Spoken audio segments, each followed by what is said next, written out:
Welcome to Let's Talk About It. A podcast gets a platform for real talk, real people, real topics, real conversations. Enjoy the show and enjoy this journey.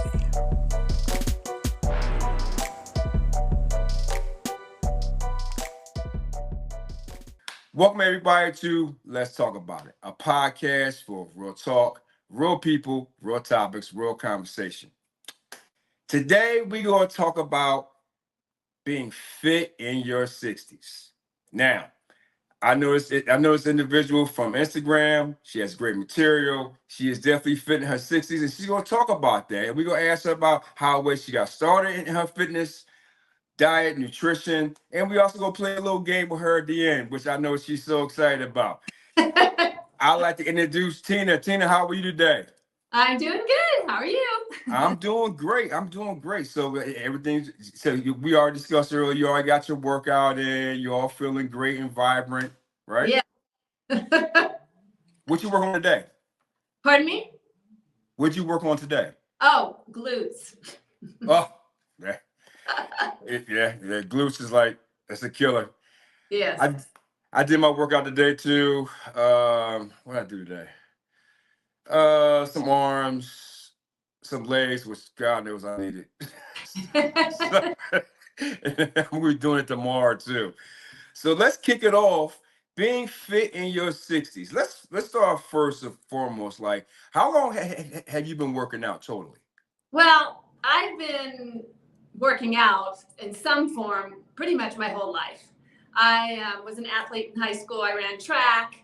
I was a cheerleader, and then college came, and we'll forget about those 4 years. I pretty much just ate whatever I wanted and didn't do any exercise. But then when I got out of college, I went right back to doing aerobics, which was what was the big thing, back in the 80s and 90s. So I actually taught aerobics for a while, step aerobics. And it wasn't until, I had a friend in my 40s that I started lifting weights with. She actually had been a bodybuilder, and we started going together, and then she got breast cancer, and she kept working out all during her treatments and stuff, but then some things, life happened, and we kind of stopped working out together, and then I stopped weightlifting, and that was probably in my late 40s. So then I just became cardio queen, and all I did was cardio, and then there was a trainer at my gym when I was about 56 who kept saying to me, you need to start working out, lifting weights. I'm like, yeah. And so at the time I was a full-time teacher, and finally I said, okay, I'll work out with you this summer. So I had planned to just do 3 months of weightlifting to sort of get a routine in, and 7 years later I'm still working with him. Wow, cardio. I cannot stand cardio. I am no good at it. Tina, I asked you a question before we talked earlier. I asked you earlier. You said in one of your on one of your posts that you thought losing weight and being skinny was the best way. Oh yeah. And then you realized building muscle in your late 50s was the best option for you. Like, so can you explain that statement right there? Well, growing up in the 70s and 80s, and skinny was the thing. I mean, remember Twiggy? Maybe you don't. You're probably not old enough. Oh, I remember that. I remember. Models were skinny, and a beautiful body was skinny. Sports Illustrated, everybody's skinny. Nobody was muscular back then. Nobody lifted weights or anything, and so that's what I wanted to be, was skinny. And so I really never had a weight problem. I've always been thin. College was probably my heaviest, and I was in my 140 something. But so then when I got back into, after having kids, I decided I was going to start losing weight again. And, so I just did aerobics and cardio, and, didn't eat as much as I should, and ended up actually, I think, too skinny. But I kept going for quite a while. And then when I started lifting weights, the only reason I started was I thought, well, I really need to protect my bones. because my sister, who is 11 years older than me, got osteopenia, and I thought, you know, blonde hair, blue eyes, light skin were the most common to get osteoporosis. So I thought I better start doing that. And then I fell in love with it. You know, I started getting muscles, and, you know, it started being fun, and I liked seeing the progress. And so I just kept going. So being like muscular now is like the big thing now. It seems like everybody's like, I heard a lot of people say like lean muscle or muscle mass is like good for like overall health. Yes, definitely. Right. Right. So now we're at the point where you're working out, you're in your 60s, right? Looking great, looking fantastic. Now, Thank you. getting muscle mass at this late age, do you feel, in your opinion, it's harder or easier when you was younger? Probably harder. Well, I didn't lift weights when I was younger, but it's definitely harder, I think. Being menopausal, and not only that, I had a hysterectomy, so I've had, you know, nothing since I was 47. Yeah, definitely, it's harder, but it can be done. And one of the things that I learned and didn't ever pay attention to before is I need to eat a lot more protein. I've always been a meat eater, but when you go on a diet, you know, you think that meat is the enemy and all you want to eat is rabbit food. And so I did that a lot and found out that that's not the way to do it. And so when I learned that, you know, you needed a lot of protein, a lean protein, I started eating a lot of lean protein and lifting, and that helped a lot. It helps during menopause as well, because you lose all that. And if you don't keep going, then you can't burn the fat. The muscle is what's burning the fat for us. And if you don't have the muscle, then you're not going to be able to burn the fat. I'll tell you right now, nutrition is like so important now when you're working out. I mean, good knows. I mean, my nutrition, Tina, I'm trying. I'm trying my best with nutrition. I'm not the best at it. I am not going to sit here and lie to you. Sometimes like, I'll cheat and do the little processed foods, and if I'm getting off work late and stuff like that. But, so you got into your nutrition part. Like what's your like everyday nutrition right now?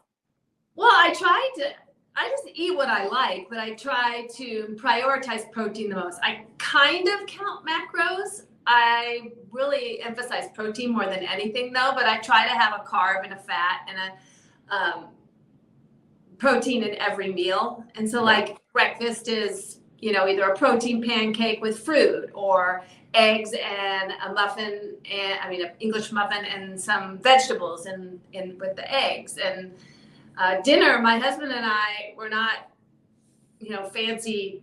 Well, I should say I'm definitely not a fancy cook. And so we just do a meat, a vegetable, and a carb every night. And so for the most part, I eat like that. Now on special occasions, I will not,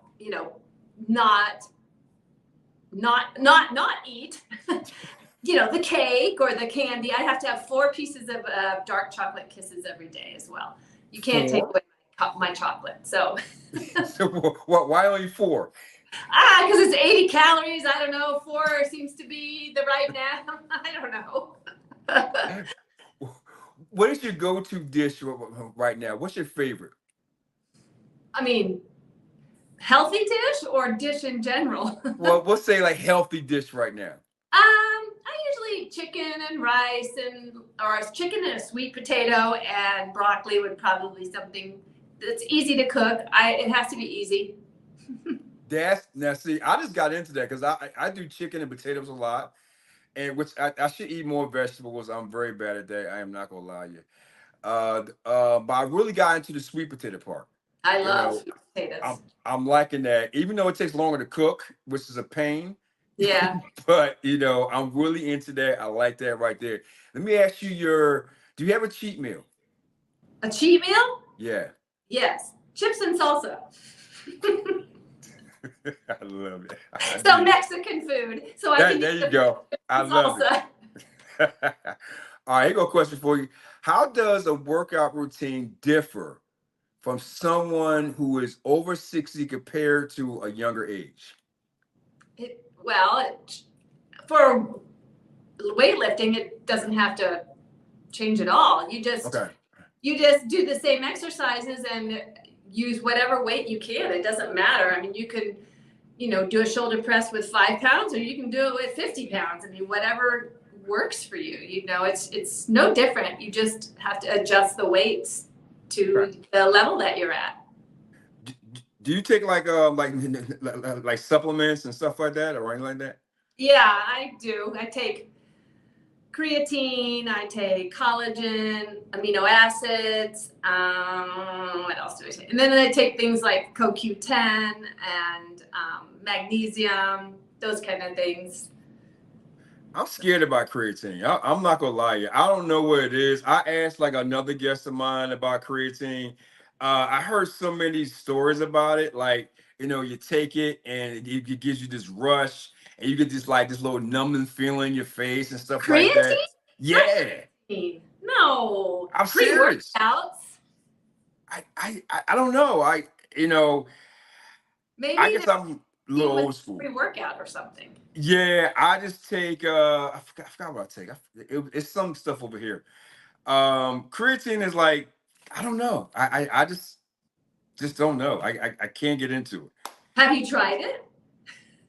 I should try it. But I heard it's not a stimulant at all.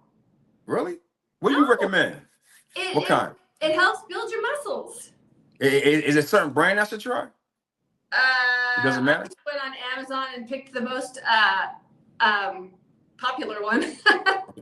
So it's like, do they have like the pre-workout and the No, after it's workout? not a pre-workout. It's just I think it's creatine monohydrate, and it just helps build muscle. It's not a pre-workout. I can't do pre-workouts. I cannot do any kind of stimulant. Really? So yeah, no, you don't even know it doesn't have any side effects except help build muscle. How important is, which you already said earlier, how important is cardio and stretching for you? The only cardio I do is I try to get 12,000 steps a day. Right now, that's all I do. I know now you're reading that you should have more, like do hits and all that kind of stuff. But at this point, that's all I'm doing for cardio. And then whatever cardio you get when you're lifting weights, especially leg day. God. We're not gonna get into leg day. Leg day is like one of the worst things in the world, which I gotta do tomorrow. I'm not gonna lie to you. Is stretching a good part of your routine? Yes, definitely. I try to stretch, not every day, but like at least 6 times a week. Yes. At least. I'll try. I don't always get it. Now I'm a retired 62-year-old, so I have time, but I do, I follow a girl on, not Instagram. Well, she is on Instagram, but YouTube. I started in 2020, and I needed a stretch. I was a teacher. We were all on lockdown. And so I had all this extra time, and I thought, well, I need to start stretching again. So I found a girl on YouTube, and I just follow her stretching routine every day. I switch them up sometimes, but I do a 30-minute stretching every day for almost every day. I'm pretty bad. And I went from not being able to do splits to now I can do the splits again. That was my goal. If I do a split, I'm going to the hospital. I am not going to lie. I am not good with that. Well, it took a while. Yeah. Right away. Yeah, I am my stretching. Yeah, I should stretch more because I know right now I'm 52, and my journey with the whole gym and this and that started probably for the wrong reasons. The wrong reason, right? You know how it started? How? When I was dating in my late 40s, I thought, I was going on dates, and they wanted the bigger guy. I'm a lean muscle guy. There's nothing I can do about it. It's just my body frame. So I was like, okay, well, I'm gonna go out and I'm gonna hit the gym. I'm gonna be like 50, 60, 100 pounds or whatever. Totally the wrong reasons. got all messed up. It messed me up in the head, and like I'm not gonna be this 300-pound guy. I can only like me. I would do like more definition. I'm getting more defined, so that's why I'm good with that. So that's my whole journey. How I started, but I got out of that. Now I do it because of my love, my mental, which I'm gonna get into now. Do you also exercise for like your mental as well? Definitely. One of the downfalls of menopause can be anxiety and depression. And that did happen to me. I thought it was one of these things where I was in my late 40s. And well, actually, I think it started in my early 40s. Well, I've always been the kind of person that's like, hey, life, here's life. Let's go. Let's do it. That didn't work. Oh, well, let's go on. No big deal. Everything's great. That's my personality. And in my early 40s, I started being anxious about everything, like stupid stuff that I'm even embarrassed to say. But one of them was I have a son who had a heart defect, and he had heart surgery when he was born, 7 days old. And every time I watched him play sports, I'd freak out that he was gonna die, and it was just terrible. And it just got worse and worse and worse. And it got to I guess what you call help was this straw that broke the camel's back. I don't know if it was or not. Oh, I couldn't sleep either. I was not sleeping very well. My mom and dad, they lived in Texas, and my dad got Alzheimer's. And they finally came to the point where us 6 children decided they needed to move somewhere so that my mom had help taking care of him. And so they moved here. He didn't want to. And I just had this horrible guilt that I had done something to them, that I ruined their life, that you're going to be miserable. And I went into a spiral of depression, anxiety, whatever it was, I don't know, and lost, way too much weight. I was like down to 109, and I couldn't eat, I couldn't sleep. It was the worst time of my life. So yes, exercise helps keep that. I mean, I've got it under control now, but exercise definitely. If I'm not exercising, if I happen to miss a few days, I definitely get down and just kind of like don't want to do anything, get lazy. And so it's definitely something that I have to remember. You can't stop. You just got to do it from now on. I've been there, exercising. So, I mean, for me personally, some people know this, a lot of people don't know. It's like exercising saved my life. The gym saved my life because 18 months ago, right, I lost my oldest child. And that saved my life. Yeah. To where my mental was, it's just crazy.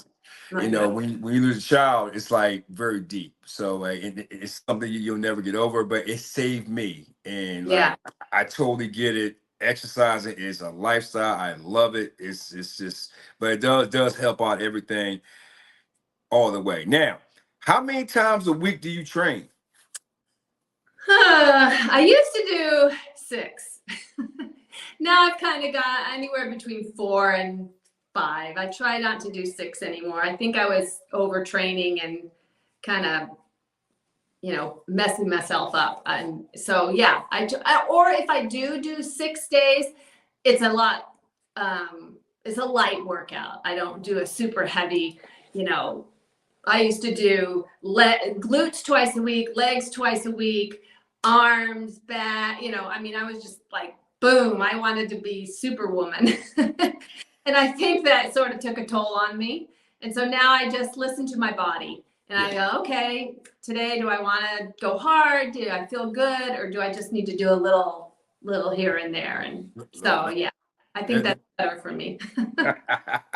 I realize I'm not going to be Superwoman. I'm not going to be, bodybuilder type, and it's just not in my body. So well, you are definitely an inspiration out there, because I've learned a couple of. I actually took some of your stuff and added to my routine. I'm not gonna lie. I did take a little bit from you. You know what I mean? That's what it's there for. Kudos to you. I'm saying right now. So, How, like, if you can give a message to women out there, let's say like in their 50s and 60s right now, how important it is to start working out, healthy lifestyle, and gaining muscle. Like, what would you say to them? If somebody came to you, like, Tina, like, I don't know what to do, stuff like that. Like, you became like a little online coach or something, and Mhm. somebody came to you or messaged you. How would you? What would you tell? What would you tell her? I actually have, well, I have a subscription that people are in, and that's what I do. Bust it. I'm not an official trainer, but I can help people get started. I feel like I have enough knowledge to, and I had people asking me in my DMs all the time, what do I need to do? What do I do? And so first thing I say is, are you eating enough protein? Because most women aren't.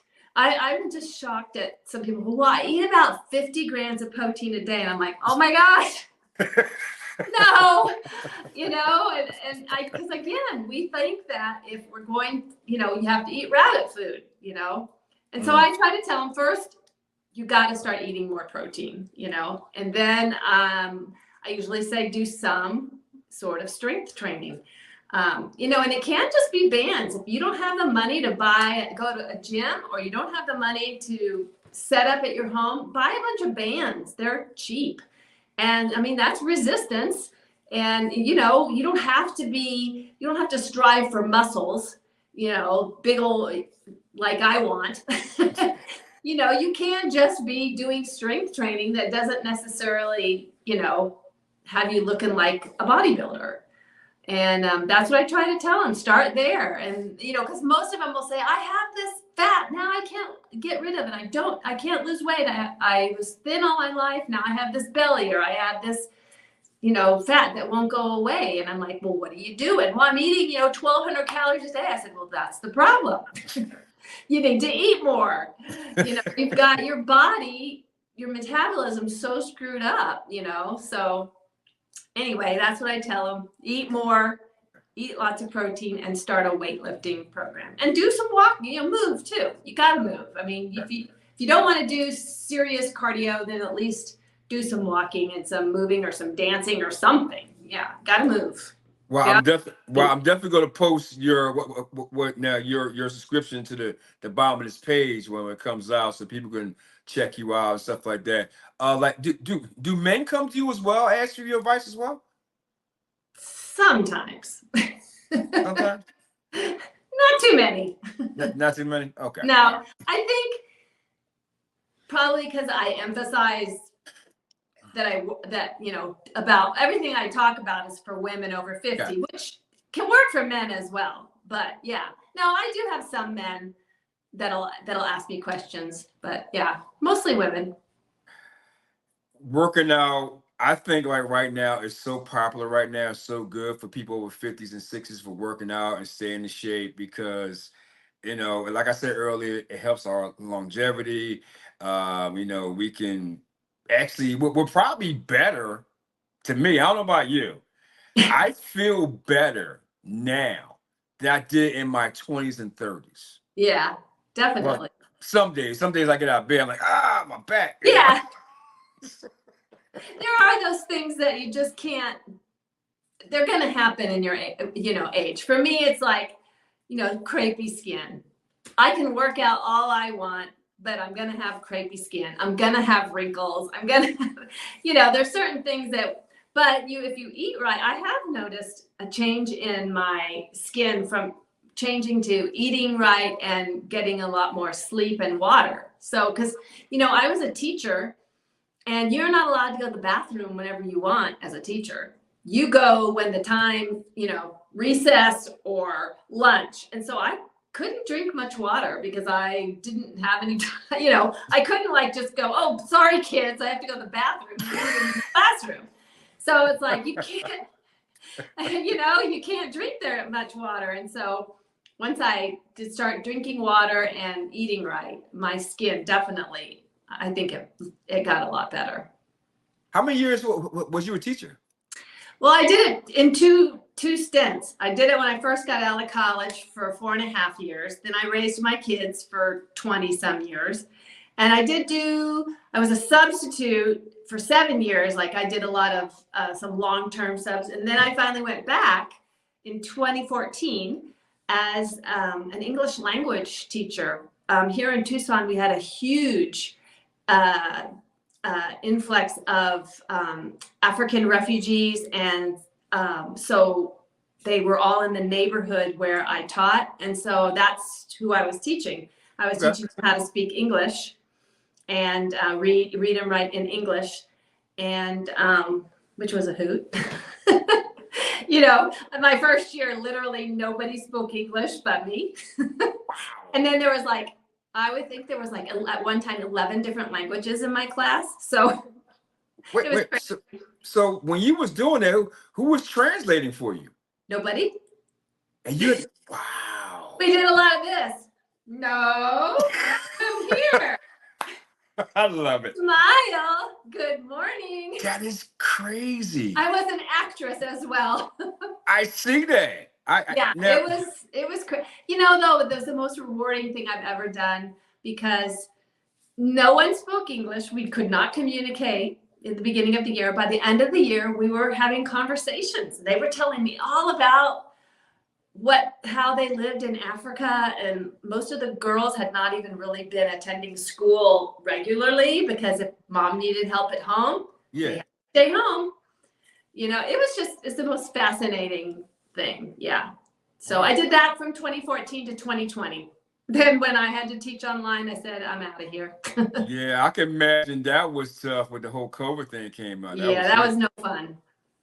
Wow. So, goodness, man, 2 stints as a teacher and they didn't know anything. Hey. No.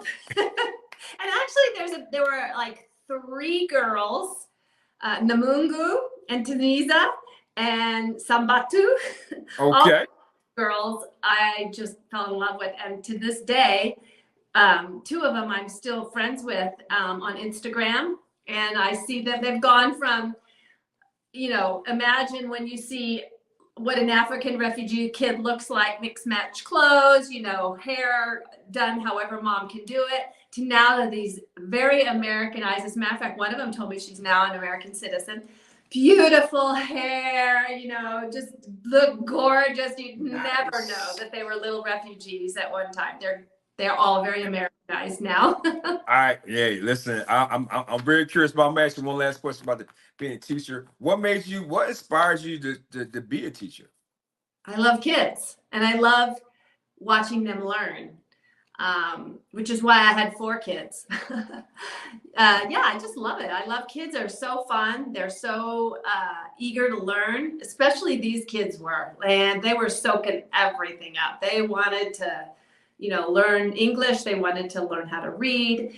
And it's just very, very rewarding to see that what you've helped them accomplish and learn. It's just the greatest thing ever, I think. It's too bad they've ruined teaching now. I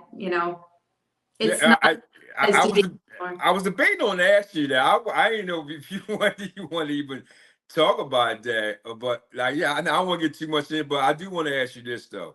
Do you feel it's different today than how when you did it when you first started? Oh, for sure. There are not anywhere near as many demands on teachers when I first started. And some of it's good and some of it was good. Like when I first started teaching, they gave you nothing but here's the kid books, here's the teacher books. Now you make everything up. You know, and so that was a little hard, but nobody was hounding on you about test scores. And I mean, my kids, they spoke no English, right? Yeah. Couldn't write English, but they made them take the state mandated tests. So here they sat with, they just had to guess.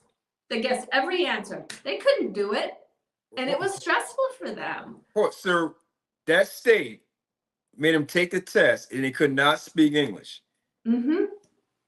Is that like an American, you know, a nationwide test that everybody in the whole nation takes? They don't know English. They can't read English. They can't, or if they had learned anything. So these were 6th, 7th, and 8th graders. If they had learned some, it was at kindergarten, first grade level, and they were taking tests at 8th grade levels. What the? So they're looking at, they didn't know anything. They just like, we were done in no time. Has it changed? Have they changed that system, or it's still going on now? No. Nope, they still have to take it. Okay, well, we're, girl, man. They Oh, okay. also took their own test. So they were taking double tests. They had to take that test, then they took their English language test, which was much better because it told, because then we needed to know their proficiency, because they start out, what they know nothing, they're a pre-emergent, then they go to an emergent, then they go to a intermediate, I can't remember the next one. Maybe something, and then intermediate, and then proficient. And so, that usually takes, if they're very, like the kids who come from Mexico who have been in school, they can usually get out of the program within a year. But the kids who came from Africa who had no schooling, it took them a lot longer to get out. But what the fuck? Yeah, it's crazy. Yeah, okay, we go back to fitness lifestyle. I found out something I looked up online. Tell me what you think. They said fitness lifestyle for women 50 and 60 and beyond. Weight and strength training. We already talked about that. Swimming and water aerobics. Sure. Okay. That's good for if you have bad joints or something. Water aerobics would definitely be good and swimming, Okay. Zumba, I guess, because if you love to dance, I guess. Yeah, like dance. That's a good one. I don't know how muscle that'll build you, but yeah, I mean, this is what this is why I'm asking your opinion, like, because you're like the queen of it. So I'm coming to you. Yoga. Definitely stretching. Yeah, and yoga is like stretching. I'm not a big yoga person. I'd rather just stretch. I don't like all the poses and yeah. There's too much contortion in yoga for me, but I definitely think stretching is important. I mean, it's help you catch yourself if you fall. You can, you don't hurt a muscle when you turn or whatever. If your muscles can move in more positions, then you're definitely better off. That's 100%. I like this one: running, hiking, and biking. I love to hike, so I think that's a really I mean, I'm not a big on running just because I think it's not good for your joints. I was a runner in high school, and when I started running as an adult, I just, your knees start to hurt. I mean, I guess if you don't have any pain, but I'm not a big runner. But who am I to say? If you like running, run. And the last one's horseback riding, which I don't know where that came from, but I don't know. That's kind of hard unless you have a horse to do consistently. Exactly. So I'm going to toss that one out. So I'm over here. Let's get into. You have your own YouTube page with your friend Cindy. Yes. Okay. It is called Double Sweet and Spice, which I became a subscriber of. I love it. You guys, the skits that you guys do is fucking. I'm sorry. It's just hilarious. I love it. We also have an Instagram. oh yeah, I'm getting down to it. Double Sweet and Spice. So you have your own Amazon page? Yes, we have an Amazon store. Yeah. Okay. You have an Instagram page? Yep. So let's get into Double Sweet and Spice first. Now I'm assuming you and Cindy were best friends, right? Yes. Okay. How'd you guys come up with this concept to come up with Double Sweet and Spice, and who is sweet and who is spice? I'm sweet, Cindy's spicy. Oh, she's spicy. Okay, spicy. Okay. Well, we just thought we were, wanted to do something fun. We both wanted to start a site, and we didn't know at first what we were going to do. But what we started out with was trying to be influencers in fashion, fashion over 50. And so that's what we started. And which is why we had the Amazon store. So we were doing all kinds of fashion stuff. And we did that for quite a few years, and it's not very lucrative. You have to work your bahootie off to really make any money. Amazon does not give you much of a percent of anything. I mean, it's nice, but we rarely get $100 a month. Jesus Christ. So we were first just doing it. We were having fun. And then we finally just because we would buy all these clothes and then we'd send them back, and then we'd buy and we'd send them back. And it's like, this is dumb. We're stopped. So then we did the YouTube. Okay. Well, we started the YouTube while we were still doing the clothing thing. And that was fun. But one of our few things we did was bathing suits. And let me tell you how many men we got subscribed. We're like, So, we don't like men. Men are fine, but. But you want the ladies to subscribe to you. Yes, that was not our target, but that's what happened.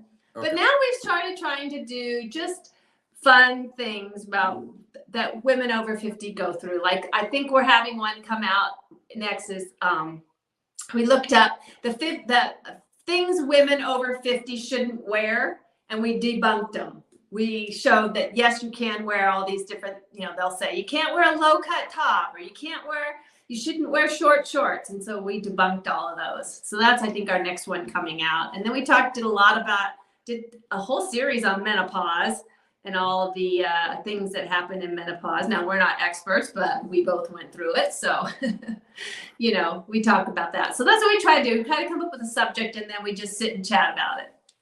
I love it. I love the skits that you guys came up with. Those are fun. We've been doing those now. I think I love the one. Oh man, what was you? You guys were in a hotel, different beds. I was like, and I kept on replaying it. I was like, this is crazy. Oh man. Yeah, Cindy has to have a sound machine to sleep.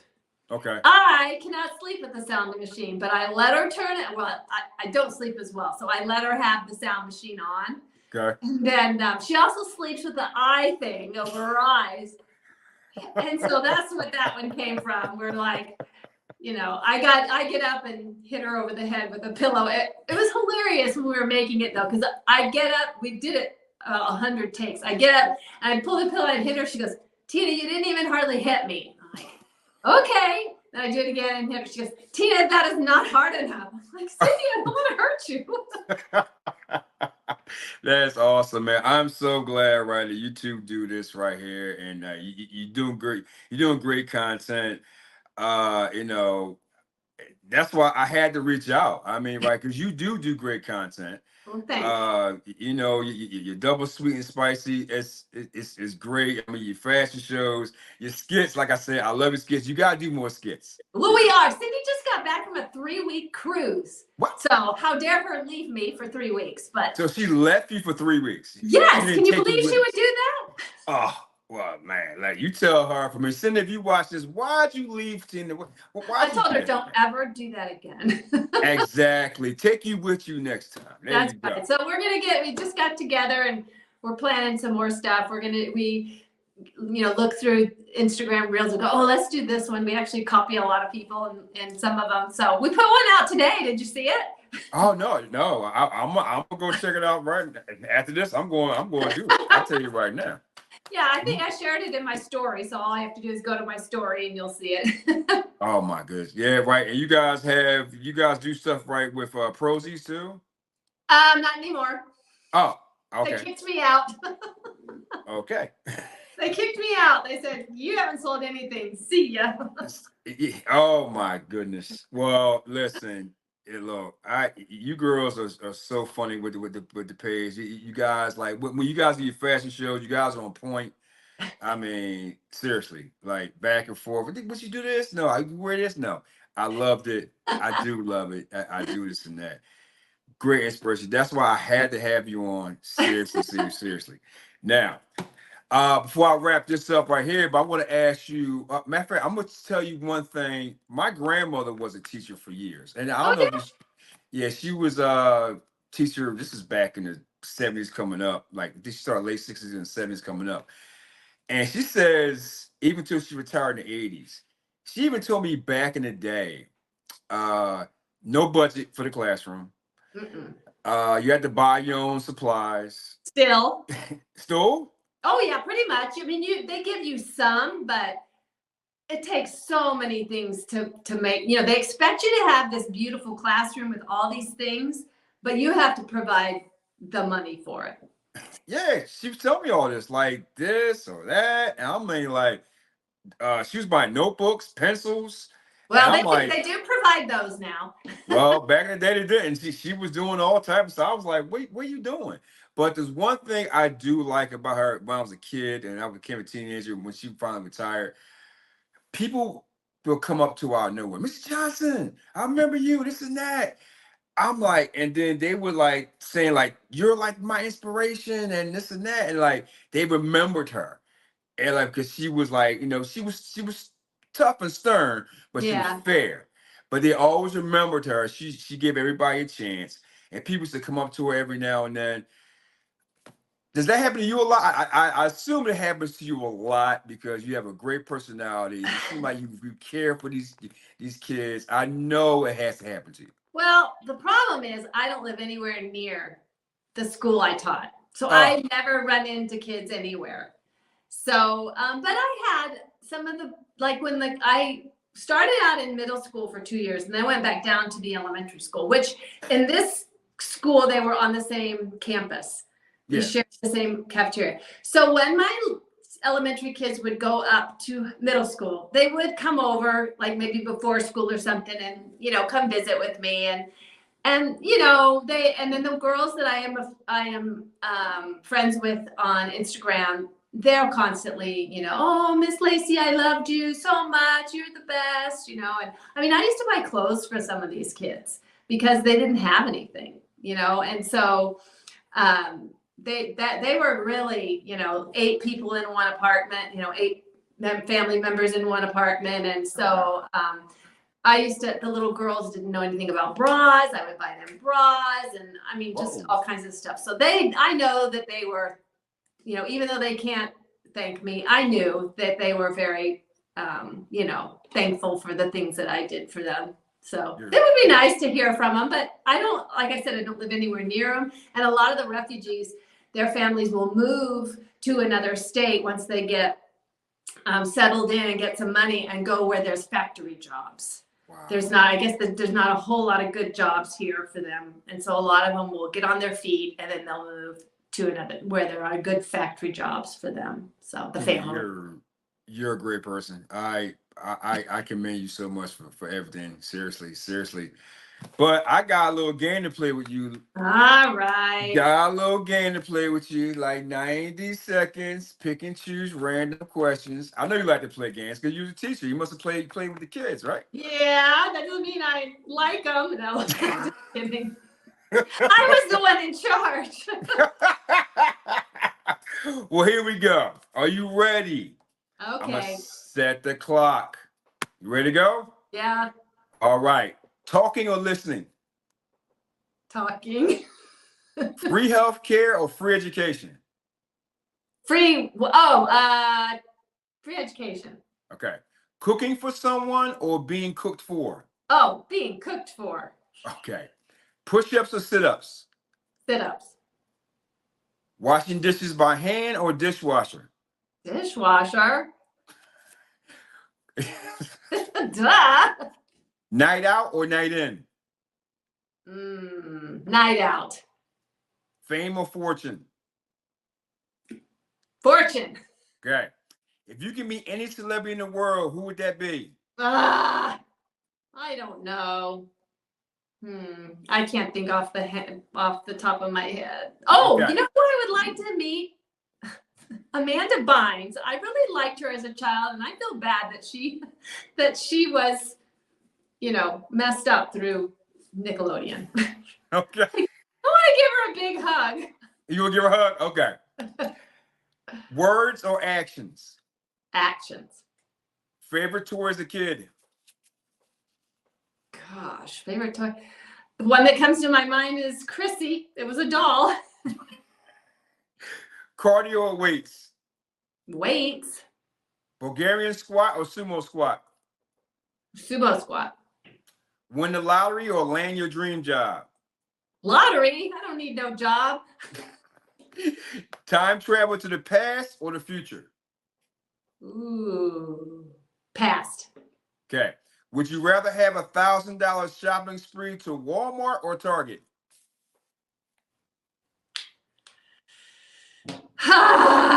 Target. All right. I don't like Target, but Target definitely has better clothes than Walmart. What's so funny?